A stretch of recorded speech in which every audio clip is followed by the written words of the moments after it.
Liquidity pools, better known as LP, is the opportunity to provide the assets that compose a particular trading pair in exchange for the fees and or incentivized rewards that exist on that pair.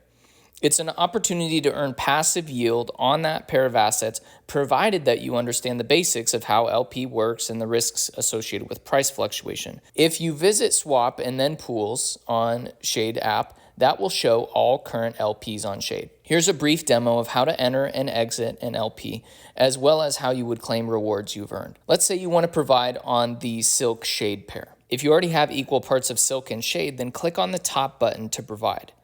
If you only have Silk or Shade, that's what these options are for.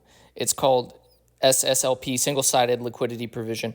Please be aware that depending on how much you're adding to the pool and the depth of liquidity in the pool, there is a potential that you could create a pool imbalance that would result in arbitrage opportunities for others on the pool and resultant loss for you. Just understand those risk parameters. Now we can let this LP cook and come back as often as you like to claim rewards here. Suppose I had some rewards to claim, we would just click claim, boom, we've got our Shade, we have it in our wallet, and we can either compound it back into the pool or whatever you like. To exit the pool, I'm simply going to reverse these steps, unstake the LP tokens, withdraw the tokens. Congrats, now you know how to LP on the Shade app.